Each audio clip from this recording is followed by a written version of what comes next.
قل هذه سبيلي أدعو إلى الله. Assalamualaikum warahmatullahi wabarakatuh. Alhamdulillah kita ketemu lagi di channel pemberantas kemaksiatan kaum muslimin. Dan seperti biasa, sebelum kita masuk ke pembahasan, kami ingatkan untuk kaum muslimin yang belum subscribe ke channel ini, silahkan subscribe untuk mendapatkan notifikasi ketika ada video-video terbaru yang kita upload di channel ini. Dan untuk yang sudah subscribe, kami ucapkan jazakumullahu khairan katsira. Dan kaum muslimin, kali ini kita akan membahas sebuah video.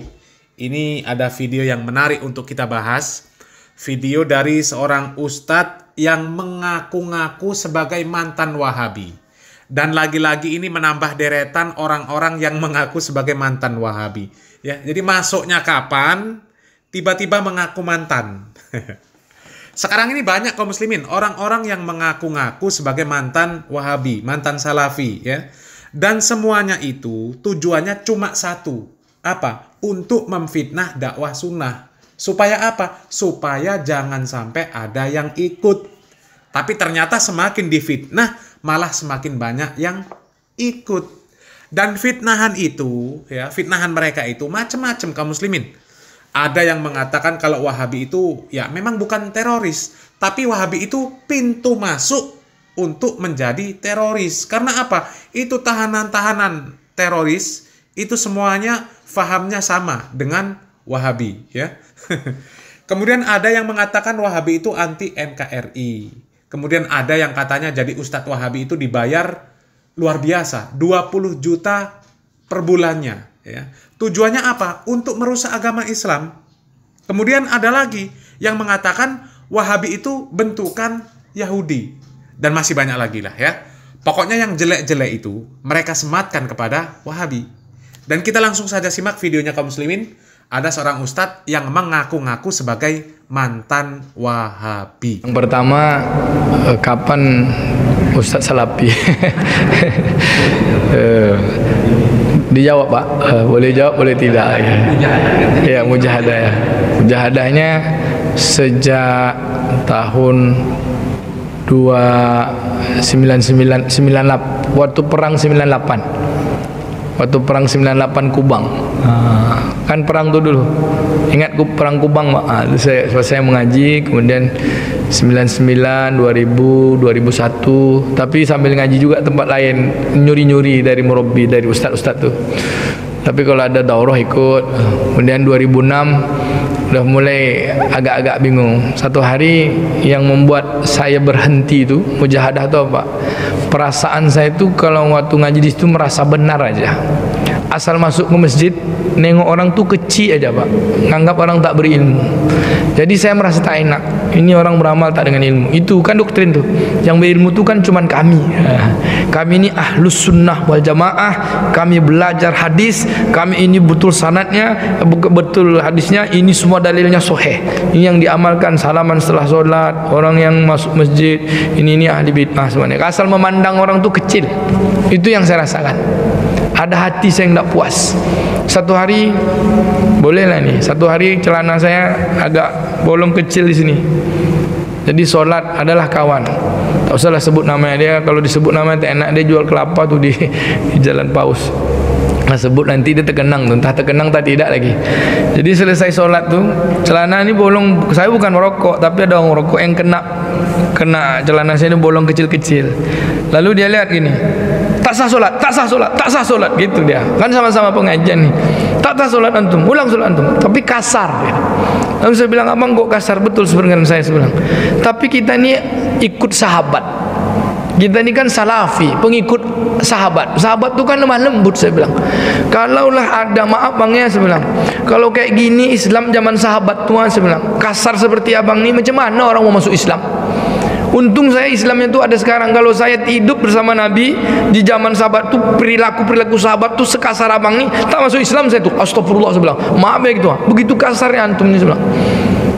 Tapi marah saya kan, marah, kasar kali ini, ngakunya ikut sahabat tapi kasar, sombong-sombong. Itu udah satu kesal. Satu hari diskusi lah, diskusi sama kawan semua.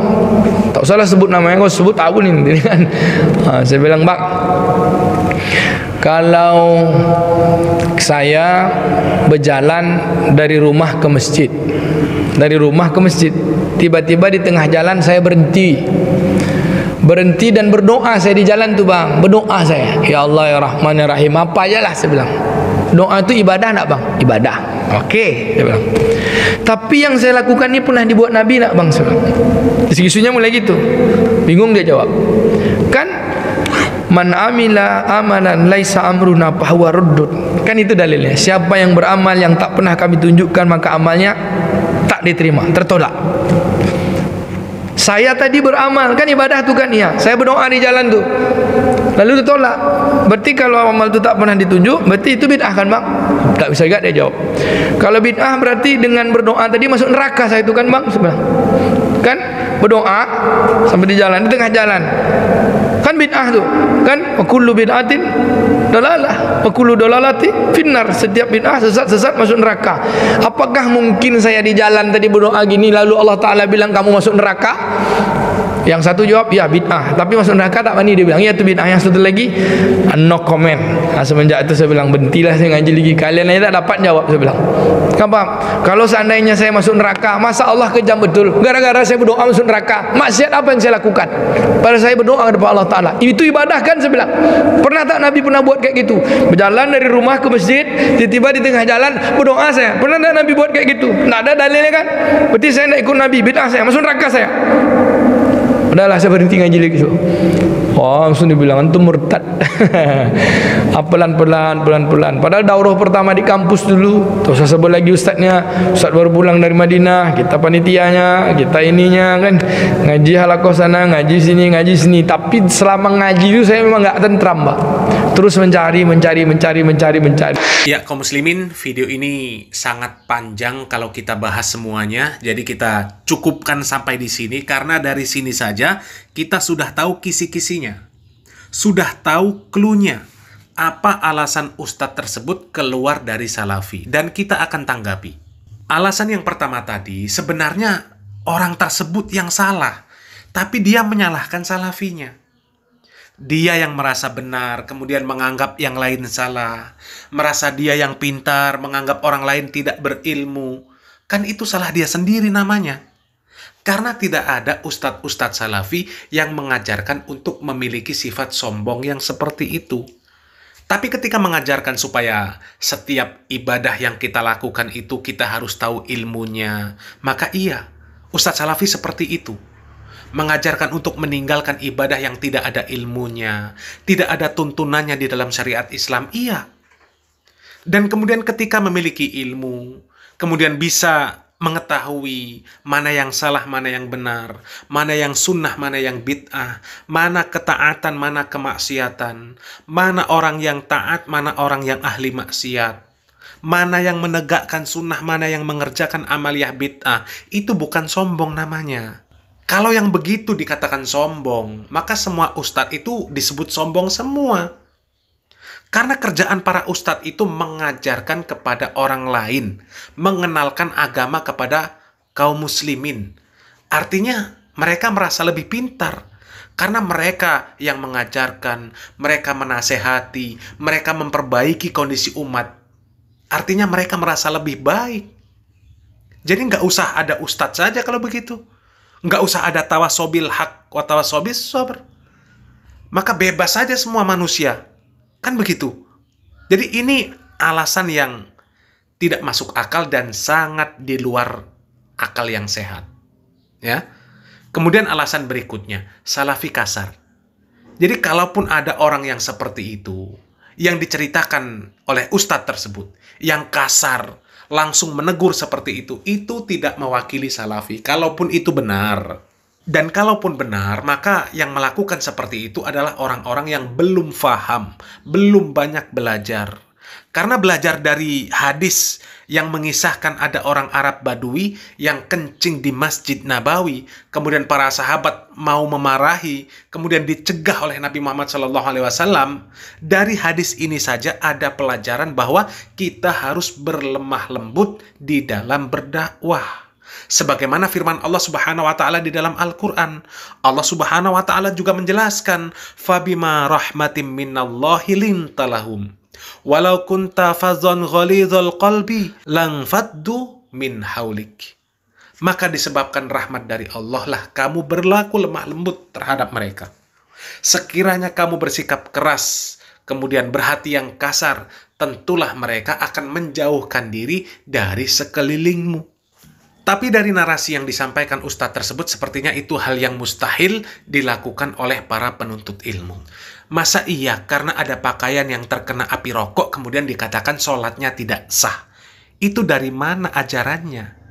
Itu diambil dari mana hukumnya, sumber hukumnya? Ini di luar nurul, ya, di luar nurul. Kemudian alasan yang ketiga ini tambah tidak masuk akal lagi. Konsep bid'ah itu tidak sesimpel yang difahami oleh ahlul bid'ah. Karena banyak bukti para ahlul bid'ah itu gagal faham mengenai makna bid'ah yang benar. Akhirnya mereka bingung sendiri. Dan ujung-ujungnya mereka membuat makna sendiri tentang bid'ah. Contohnya apa yang disampaikan Ustadz tersebut. Yang diceritakan Ustadz tersebut. Berangkat ke masjid kemudian berdoa di tengah jalan. Dikatakan bid'ah. Ini benar-benar pengertian bid'ah yang serampangan namanya. Jadi doa itu kan ada dua jenis. Ada doa ibadah dan ada doa karena ada hajat tertentu yang disebut dengan doa masalah. Kalau doa ibadah maka dia terikat aturan. Di antaranya terikat dengan waktu, terikat dengan lafaz, dan juga jumlah tertentu. Sebagai contoh doa keluar rumah. Dibaca Bismillahi tawakkaltu 'alallah la haula wala quwata illa billah. Maka waktu untuk membacanya itu ketika mau keluar rumah, ketika akan bepergian, dan cukup satu kali membacanya. Begitu juga dengan doa masuk WC, doa keluar WC, doa setelah azan. Dibaca sesuai waktunya, sesuai bacaan yang diajarkan, dan cukup satu kali. Berbeda dengan doa hajat atau doa masalah. Kalau doa karena ada hajat, doa masalah, maka dia tidak terikat dengan waktu. Tidak terikat juga dengan lafaz, tidak terikat juga dengan jumlah. Ya, mau dibaca berulang-ulang silahkan, asal bukan dibaca di tempat dan waktu yang dilarang. Misal berdoa minta rezeki, ya, minta rezeki yang banyak, minta anak yang banyak. Maka dalam satu waktu itu boleh berulang-ulang untuk membacanya, boleh berulang-ulang untuk meminta kepada Allah. Mau sedang di jalan, mau di atas kendaraan, di pasar, di teras rumah, sambil bekerja bebas. Semakin banyak kita mengulang-ulang doa tersebut, maka semakin bagus. Dan Rasulullah SAW pun sering mengulang-ulang doa yang beliau baca. Di dalam hadis riwayat Imam Bukhari dan Al-Imam Muslim, dari sahabat Ibnu Mas'ud radhiyallahu an, beliau mengatakan, Kana idza da'a salasan wa idza sa'ala salasan. Apabila Rasulullah SAW berdoa, maka beliau mengulang doanya 3 kali. Dan apabila beliau meminta, maka beliau mengulang permintaan beliau 3 kali. Dan dari sini jelas alasan-alasan yang disampaikan Ustadz tersebut mengapa dia keluar dari Salafi itu adalah alasan-alasan yang tidak benar. Tapi itu adalah alasan-alasan yang dibuat-buat untuk pembenaran. Semoga yang sedikit ini bermanfaat. Barakallahu fikum. Wassalamualaikum warahmatullahi wabarakatuh.